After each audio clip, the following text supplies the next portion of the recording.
Nagpur gate police ठाण्याच्या हद्दीतील घरफोडीचा गुन्हा पोलिसांनी उघड केलाय। 28 वर्षीय आरोपीला अटक केली असता 3 घरफोड्या केल्याचं त्याने कबूल केलंय। या आरोपीकडून पोलिसांनी तिन्ही घरफोड्यातील 2,53,440 रुपयांचे नेकलेस, मंगळसूत्र, पैंजण, अंगठी असे सोनं चांदीचे दागिने जप्त केले आहेत। नागपूर गेट पोलीस ठाण्यामध्ये दाखल असलेल्या घरफोड्यांचा छडा पोलिसांनी लावलाय। घरफोडीच्या गुन्ह्यातील अन्सार नगर येथे राहणारा आरोपी 28 वर्षीय जब्बार खान रऊफ खान याला अटक करून घरफोडीचे 3 गुन्हे उघड केले आहेत। त्याला ताब्यात घेऊन चौकशी केली असता त्यांनी नागपुरी गेट परिसरात घरफोडी केल्याचं कबूल केलंय। गुन्ह्यात चोरी गेलेलं सोन्याचं नेकलेस, अंगठी, पोत, चांदीचे पैंजण, मंगळसूत्र असा 2,53,400 रुपयांचा ऐवज पोलिसांनी जप्त केलाय। वरिष्ठांच्या मार्गदर्शनात पोलीस निरीक्षक हनुमंत उरुला गोंडावार, पोलीस निरीक्षक जनार्दन साळुंखे, गजानन विधाते, फुलचंद पटेल, शिवनाथ आंधळे, आनंद ठाकूर, दिनेश दांदे, डॅनिश राहुल मोहन यांनी ही कारवाई केली आहे। शेतातील केबल चोरणाऱ्या टोळीला स्थानिक गुन्हे शाखेनं जेरबंद केले। 3 इसम पोत्यामध्ये तांब्याची तार भरून विक्री करण्याकरता कासतपुरा अचलपूर परिसरात फिरत असल्याची गोपनीय माहिती पोलिसांना मिळाली। त्यावरून कारवाई करून त्याच्या पोत्याची पाहणी केली असता इसमाची कसून चौकशी केली तेव्हा त्यांनी गुन्हा केल्याचं निष्पन्न झालं। शिरसगाव पोलीस स्टेशनच्या हद्दीत पेट्रोलिंग करीत असताना त्यांना गुप्त माहिती मिळाली की 3 इसम दुचाकीवर प्लास्टिक पोत्यात तांबा तार भरून विक्री करीत असल्याची माहिती मिळताच पोलीस पथकाने तात्काळ सापळा रचून तिघांनाही ताब्यात घेतले। पोलीस पथकाने प्लास्टिक पोत्याची पाहणी केली असता प्लास्टिक पोत्यात केबल जाळून काढलेला अर्धवट जळलेला तांबा, तार तसेच एक पेचीस व नट खोलण्याचे 2 पाने दिसून आले। यावरून तिघांना विचारपूस केली असता आधी त्यांनी उडवाउडीची उत्तर दिली। नंतर त्यांना आपला खाकी हिसका दाखविताच त्यांनी संपूर्ण माहिती स्पष्ट केली। काही महिन्या रात्री दरम्यान शिरसगाव हद्दीतील रतनपूर, सायतखेडा, सोमठाणा तसेच पत्रोड हद्दीतील 5 आंबा शेत शिवारातील शेतातून केबल चोरून आणला आणि केबल जाळून त्यातील तांबा तार काढून विक्रीकरिता घेऊन जात असल्याचे आरोपींनी स्पष्ट केले। ग्रामीण गुन्हे शाखेच्या पथकाने तिघांनाही ताब्यात घेतले। चांदूर बाजार तळणीपूर्णा येथे राहणारा 36 वर्षीय आरोपी अविनाश सदाशिव इंगळे, अचलपूर तालुक्यातील वासनी बुजुर्ग राहणारा 27 वर्षीय आरोपी विजय किसनराव नान्ने, तर वासनी बुजुर्ग येथे राहणारा 23 वर्षीय आरोपी आकाश नारायण नान्ने असे ताब्यात घेतलेल्या आरोपीचे नाव आहेत। तिन्ही आरोपी विरुद्ध शिरसगाव पोलीस स्टेशन येथे कलम 303(2) अंतर्गत गुन्हे दाखल करण्यात आले आहेत। जुना दामणगाव रेल्वे येथे तुरीच्या शेतात कामावर असलेल्या वृद्धावर जंगली वराहाने जीवघेणा हल्ला केला। या वृद्धाला जिल्हा सामान्य रुग्णालयात गंभीर अवस्थेत दाखल करण्यात आलंय। विदर्भातील शेतांमध्ये तुरीचं पीक बहरलंय, त्यामुळे वन्य प्राण्यांचा वावर शेतात वाढलाय। ओलितात काम करणाऱ्या या वृद्धाला वराहाने कडकडून चावा घेतला। विदर्भात शेतात सध्या तुरीचे पीक भरलेलं आहे। अनेक शेतकरी सध्या ओलीत करीत आहे। ओलिताच्या शेतात वन्य प्राण्यांनी मोठ्या प्रमाणात हैदोस घातला आहे। त्यात जंगली वहारांचा मोठा त्रास शेतकऱ्यांना होत आहे। अनेक शेतकरी शेतमजुरांवर जंगली वहारांनी जीवघेणा हल्ला केल्याच्या घटना घडत आहे। अशीच घटना शनिवारच्या दुपारी जुना धामणगाव रेल्वे गावात घडली आहे। आशिष केणे यांच्या शेतात मजुरीचे काम करणारे 80 वर्षीय वृद्ध उत्तम काशीनाथ कडू ओलितात काम करीत होते। तेवढ्यात जंगली वराहाने त्यांच्यावर जीवघेणा हल्ला केला। उत्तम कडू यांच्या कमरेला चावा घेतला, ते गंभीर जखमी झालेत। शेतात असलेल्या इतर नागरिकांनी तात्काळ धाव घेतल्याने कडू थोडक्यात बचावले। त्यांना गंभीर अवस्थेत तात्काळ जिल्हा सामान्य रुग्णालयात दाखल करण्यात आलंय। जंगली वराहाच्या चाव्यामुळे उत्तम कडू यांना विषबाधा होऊ नये याकरिता डॉक्टर काळजी घेऊन त्यांच्यावर उपचार करीत आहेत।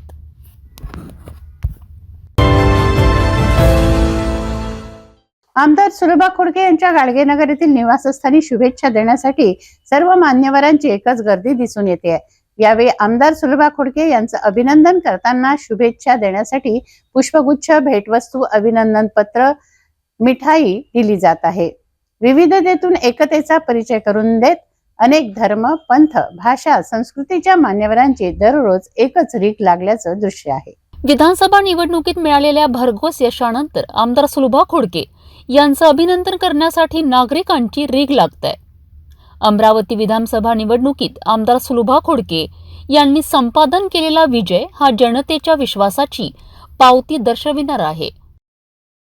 या स्वागत सत्कार अभिनंदनाचा स्वीकार करीत त्या विनम्रपणे आभार मानत आहेत.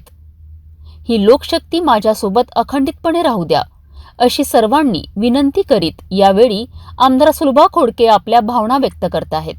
आमदार खोडके यांचं अभिनंदन करतेवेळी national integrated medical association, Shri Vitthal Rukmini मंदिर, श्री विठ्ठल रुक्मिणी चॅरिटेबल ट्रस्ट, सदिच्छा कॉलनी, विनायक नगर, अमरावती, सर्वभाषिक धोबी समाज, अरुणोदय इंग्लिश स्कूल, विदर्भ कला शिक्षक संघ, साहित्यरत्न अण्णाभाऊ साठे युवा परिषद, रास्तभाव दुकानदार संघटना, माजी सैनिक संघटना यांच्यासह अनेक सामाजिक संघटनांचे सदस्य व पदाधिकारी तसेच ज्येष्ठ नागरिक, महिला भगिनींसह युवक युवती मोठ्या संख्येने उपस्थित होते. शादी और ब्याह की शुरुआत आराधना साड़ी के साथ. Aradhana wholesale shopping mall, L2 बीजलैंड complex, Nandgaon Peth, Amravati, Jawahar road, Amravati.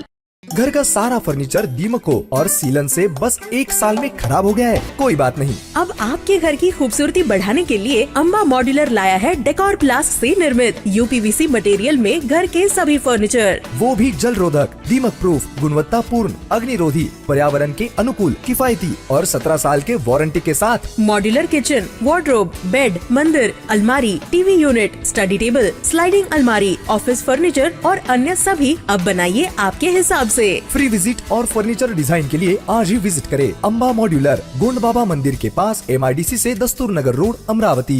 Decor प्लास्ट के साथ एक कदम आगे. संत गाडगे महाराज समाधी मंदिर ट्रस्ट गाडगेनगर अमरावतीच्या वतीने शनिवार 14 ते 21 डिसेंबर दरम्यान संत गाडगे बाबांचा 68वा पुण्यतिथी महोत्सव साजरा करण्यात येत आहे. आमदार सुलभा खोडके यांच्या हस्ते तीर्थस्थापना करण्यात आली. बाबांच्या समाधीचं पूजन व आरती करून पुण्यतिथी महोत्सवाचा शुभारंभ करण्यात आला. संत गाडगेबाबांच्या 68व्या पुण्यतिथी महोत्सवाचा शुभारंभ आमदार सुलभा खोडके यांच्या हस्ते करण्यात आला. हरिनामाच्या गजरात आमदार सुलभा खोडके यांचं स्वागत करण्यात आलं. या प्रसंगी आमदारांच्या हस्ते तीर्थस्थापना, बाबांच्या समाधीचे पूजन व आरती करून पुण्यतिथी महोत्सवाचा शुभारंभ करण्यात आला. तसेच अमरावती विधानसभा मतदारसंघातून दुसऱ्यांदा निर्वाचित झाल्याबद्दल आमदार सुलभा खोडके यांचा संस्थेचे विश्वस्त बाबासाहेब देशमुख यांनी शाल, श्रीफळ व पुष्पगुच्छ देऊन सत्कार करून अभिनंदन केलं. 10 दिवस चालणाऱ्या पुण्यतिथी महोत्सवात सामाजिक प्रबोधन कार्यक्रम, कीर्तन, हरिपाठ, व्याख्यान, सामाजिक शिबिर तसेच गरजूंना ब्लँकेट वाटप व भोजनदान कार्यक्रम होणार आहे. या कार्यक्रमाचा लाभ घेण्याचं आवाहन आयोजकांनी केलं आहे. शेतकऱ्यांची जमीन सुजलाम सुफलाम व्हावी यासाठी मेळघाट मतदारसंघामध्ये स्थापन प्रकल्प राबवण्यात आला. मात्र हा प्रकल्प गेल्या 10 वर्षांपासून रखडल्याने शेतकऱ्यांच्या शेतीपर्यंत पाणीच पोचलं नव्हतं. हत्ती गेला आणि शेपूट राहिलं अशी परिस्थिती होती. आता या प्रकल्पाचं काम सुरू झालंय, त्यामुळे 11 किलोमीटर क्षेत्रातील शेतकऱ्यांची जमीन सुपीक होणार आहे. मेळघाट मतदारसंघामध्ये येणाऱ्या बजार गावामध्ये पूर्णा मध्यम प्रकल्पाच्या सापण प्रकल्प अंतर्गत येणाऱ्या तलावाचे पाणी आता शेतकऱ्यांच्या शेतीला मिळण्याचा मार्ग मोकळा होणार आहे. मागील 10 वर्षापासून तयार केलेली कॅनलमध्ये अद्यापही पाणी येत नव्हतं, परंतु आता या कॅनलचं रुंदीकरण करून याच्या खाली कॉन्क्रिटीकरण केल्या जात आहे. कॉन्क्रीटची भर टाकल्यानंतर तलावाचे पाणी हे सरळ शेतकऱ्यांच्या शेतीला सिंचनासाठी पोहोचणार आहे. यामुळे शेतकऱ्यांचे 11 किलोमीटर क्षेत्रामध्ये असलेला भाग सुपीक होणार आहे. तत्कालीन उपमुख्यमंत्री अजित पवार यांच्या कार्यकाळात सुरू झालेली योजना ही पूर्ण झाली नाही. वासा कन्स्ट्रक्शन कंपनीने हे काम घेतलं होतं, परंतु राज्य सरकारने त्याला पूर्ण बिल दिले नाही, म्हणून आता काम पूर्ण झालं नाही. ते आता 10 वर्षानंतर पूर्णत्वाला जात आहे. पण प्रकल्पावरचं जे पाणी आहे ते भविष्यामध्ये शासनाचे जे धोरण होते की शेतकऱ्यांच्या शेतीला पाणी उपलब्ध झालं पाहिजे आणि ते करण्याकरता मला असं वाटतं हत्ती निकल गई बत्ती रह गई असं कुठेतरी चित्र आहे. काय म्हणणार साहेब, काय तुमचं नाव? माझं नाव कुशल उमर आहे. कॉन्ट्रॅक्टर याचे कोण आहे? कॉन्ट्रॅक्टरचा इंजिनियर आहे मी. तर कोणी कॉन्ट्रॅक्ट घेतला? अभिराज बिल्डर म्हणून आहे, त्यांनी कॉन्ट्रॅक्ट घेतलेला आहे. हे लाईनिंग वर्क आहे 11 किलोमीटरचं. तर आधी जो आपण सिंचन करत होतो याच्यातून जो पाण्याचा म्हणजे कमी पुरवठा होत होता, आज तो लाईनिंग केल्यामुळे तो पाण्याचा पुरवठा जास्त होईल. कारण लाईनिंग कसं असतं की कवर असतं पाण्याला, पाणी आजूबाजूला मुरत नाही आणि पाण्याचा पूर्णपणे वापर किंवा उपयोग हा शेतकऱ्यांना होत असतो. मला असं वाटतं साहेब, ज्या प्रकारे आपण पंजाब हरियाणा साईड किंवा बाकी ठिकाणी जात असणार, सोलापूर कोल्हापूर या ठिकाणी एकदम वेगाने पाणी वाहते, आपल्या इथं तसं होत नाही होतं. नाही, का बरं नाही होणार? आम्ही आता पूर्ण प्रयत्न करतोय योग्य तो ग्रेडियंट देण्याचा आणि देवाच्या पोटी प्रार्थना आहे की आम्हाला त्याच्यात यश मिळेल आणि सगळ्याच माझे जे काही शेतकरी बांधव आहे त्यांना सगळ्यांना याच्यातून सहकार्य होईल. आज भलाही त्यांना त्रास होत आहे, पण हे त्यांच्या सोयीसाठीच आहे. किती शेतकऱ्यांना, किती शेतींना याचा लाभ होण्याची शक्यता आहे साहेब? म्हणजे कुठपर्यंत, कोणते कोणते गाव कुठपर्यंत येणार आहे, किती किलोमीटरपर्यंत आहे? सध्या त्याची माहिती नाही आहे, कारण 11 किलोमीटरमधचा जो परिसर आहे त्याच्यात तो काही मी पाहणी केलेला नाही, कारण माझं गाव आहे यवतमाळ. आता एक 4-5 दिवस झाले मी इकडे जॉईन होऊन आलो. तरी सगळ्याच लोकांना जे काही म्हणजे या क्षेत्रातील जेवढे काही लोक असतील त्या सगळ्या लोकांना याचा फायदा निश्चितच होईल.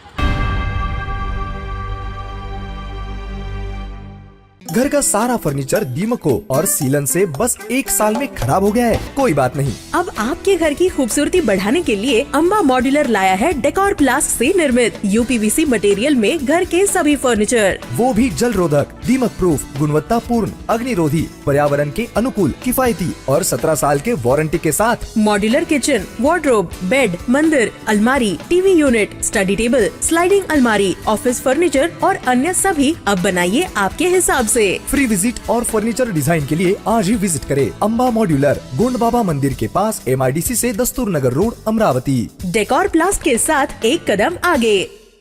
अकोट शेगाव मार्गे जाणारा कापसाच्या गाठींचा ट्रक अचानक कलंडला. या ट्रकचा चालक व वाहक सुदैवाने बचावले. हा अपघात शनिवारी सकाळी 11:30च्या सुमारास झाला. हा ट्रक हनुमान जिनिंग अकोट मधून निघाला आणि राजस्थानकडे जात असताना अचानक पिकअप गाडी मध्ये आली. तिला वाचवताना चालकाचं ट्रकवरील नियंत्रण बिघडलं आणि तो रस्त्याच्या कडेला जाऊन कोसळला. जीनमधून पिंजून निघालेल्या कापसाच्या गठान घेऊन हा ट्रक जात होता. ट्रक उलटल्याने कापसाच्या गठान इतस्ततः पसरल्या. अकोट शेगाव मार्गावर हा ट्रक पलटला आहे. यामध्ये कापसाच्या गठाणी आहेत आणि कापसाच्या गठाणीचा हा ट्रक अचानक पलटी झाला आहे.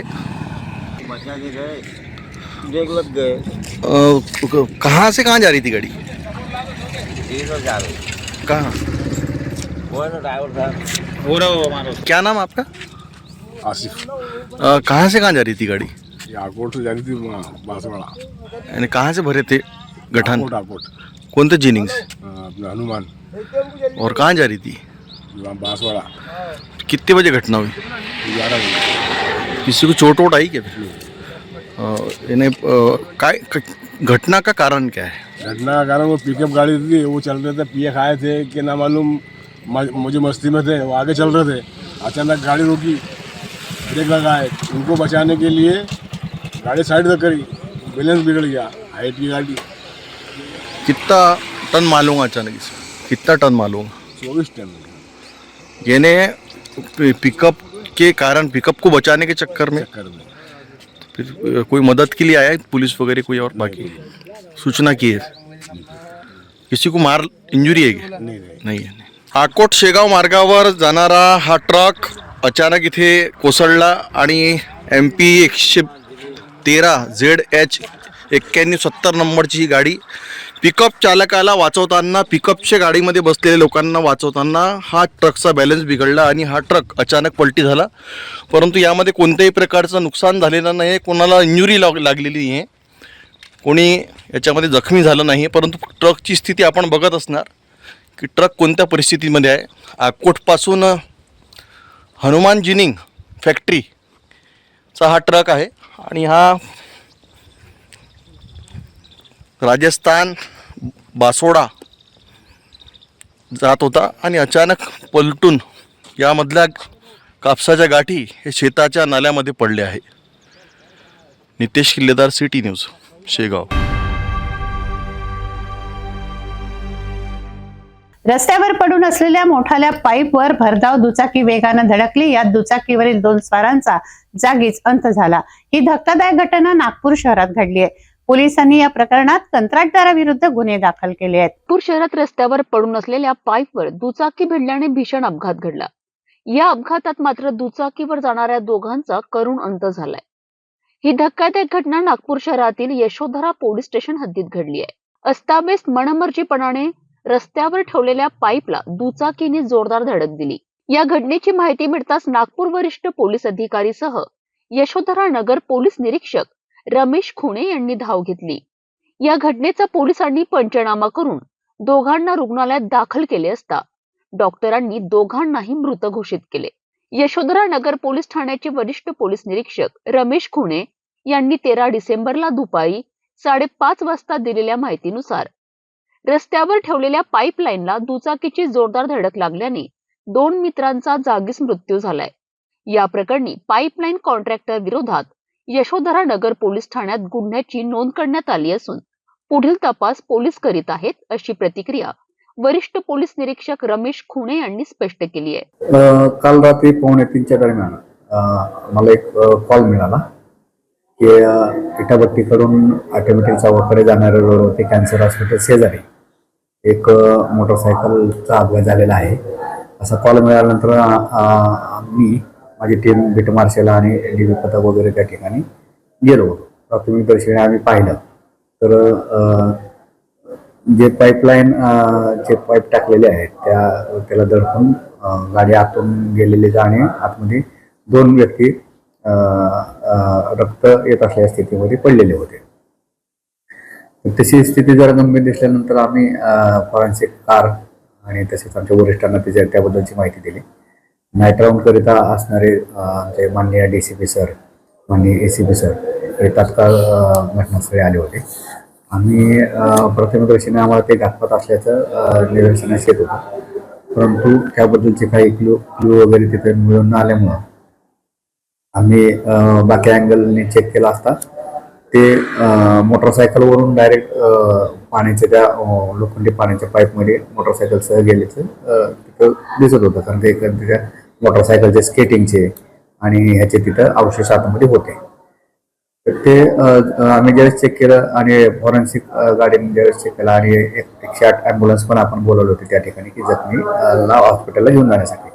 परंतु 108 ॲम्ब्युलन्सचे जे डॉक्टर होते त्यांना चेक केल्यानंतर त्यांनी सांगितले की हे मृत झालेले आहेत. त्यानंतर आम्ही फॉरेन्सिक टीम आणि ह्याच्या मार्गदर्शनाखाली आणि माननीय DCP सरांच्या मार्गदर्शनाखाली त्यांना मी या ठिकाणी हॉस्पिटल रेफर केलं होतं. त्यातील 2 व्यक्ती मयत झालेले आहेत. एक लॉरेन्स सायमन वय वर्ष 36 राहणार मार्टिन नगर जेरेपटका आणि त्याचाच मित्र दुसरा शंकर पंढरे गुर्दे वय वर्ष 36 राहणार झिंगाबाई ठाकरे असं त्यांचे दोघांचे नाव आहे. आपण याच्यावरती जे पाईपलाईनचे जे कॉन्ट्रॅक्टर आहेत त्यांच्यावरती आपण गुन्हा दाखल केलेला आहे आणि प्लस मोटरसायकलचे जे याच्यावरती पण आपण नेग्लिजन्सचा गुन्हा दाखल केलेला आहे आणि आता सध्या तपास चालू आहे.